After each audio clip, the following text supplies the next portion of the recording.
The day before Simon Miles and I were set to get engaged, he told me his true love was his childhood sweetheart. He secretly booked plane tickets for himself and her to travel abroad. For 8 years, I would spend one day each year at the Capitol Hotel. That was where my engagement to Simon was supposed to happen. Everyone thought I could not move on from him. 8 years later, he returned to the country with his childhood sweetheart for his career. He had learned that a tycoon's mother, Laurel Windsor, loved dining at the Capitol Hotel, so he immediately bought her a gift to curry favor. The moment he handed Laurel the gift, he saw me standing beside her. He frowned and snapped. "It's been 8 years, Clara. Why are you still clinging to me? You knew I was coming back, so you rushed over, didn't you? Listen here, I'm back for business. If you ruin this deal for me, I'll make you pay." I was baffled. Oh, so he still did not know why I was here. Laurel was my mother-in-law, and it was her birthday today. Every year I would dine with her at the Capitol Hotel for her birthday. Simon sounded so arrogant that even my gentle mother-in-law, Laurel, could not help but frown. "Mr. Miles, barging in on my dinner is rude enough, but to act so insolently toward the person beside me. Are you trying to say the Windsor family is insignificant to you?" As the mother of the wealthiest tycoon, Laurel's voice held natural authority. She gave Simon a cold, warning look as she spoke. Simon panicked when he heard this.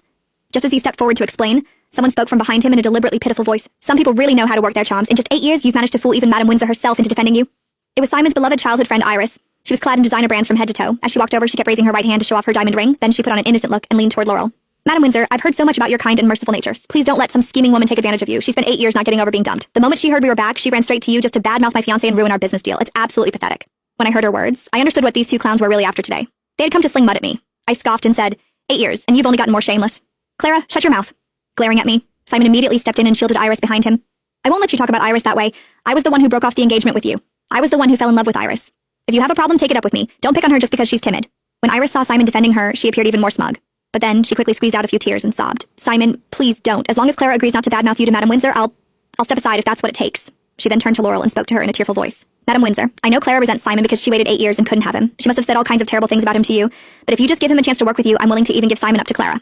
Simon grew anxious upon hearing this. He immediately stepped forward and embraced Iris. His voice was filled with tenderness as he said to her, "What are you saying, Iris? You're the only one I've ever loved. Clara means nothing to me. Why would I ever leave you for her?" He then turned to me again and said patronizingly, "Clara, I know you're obsessed with me. You've visited the Capitol Hotel every year for the last 8 years just to win me back. It's not going to work. I've already chosen Iris. No matter what you do, I'm never going to marry you, so get a grip and give up already." Hearing this disgusted me so much that I could barely breathe. 8 years had passed. How could this man still be so shameless? I took a deep breath before looking at him coldly and replying, "You need to get your head checked. Seriously, get out of my sight. Marry you? I wouldn't even look at you if you were the last person on earth." Simon's expression darkened. He had not expected me to say such a thing. Just as he stepped forward to retort, a young childish voice rang out behind him. "Grandma, it hurts so much." Gentle and adorable Elio Windsor ran over while clutching his arm. The maid behind him looked visibly anxious. "Madame Windsor, Elio suddenly seems to be having trouble breathing. He says his arm hurts terribly too." Hearing this, Laura's expression changed dramatically. She hurriedly went to check on Elio. "What's wrong, my sweet boy? Come here, let me see." She raised Elio's arm and noticed that he looked unwell. His neck appeared strained and he was struggling to breathe. Seeing this, I also grew anxious and rushed forward. I wanted to pull Elio over to see what was wrong. However, Simon beat me to it. He pulled Elio into his arms and spoke in a fawning tone. "So, this must be the son of the tycoon, Mr. Windsor? He's the spitting image of Justin Windsor. His mother must be stunning." I had no patience for his flattery and sharply said, "Simon, give me the child. Can't you see Elio's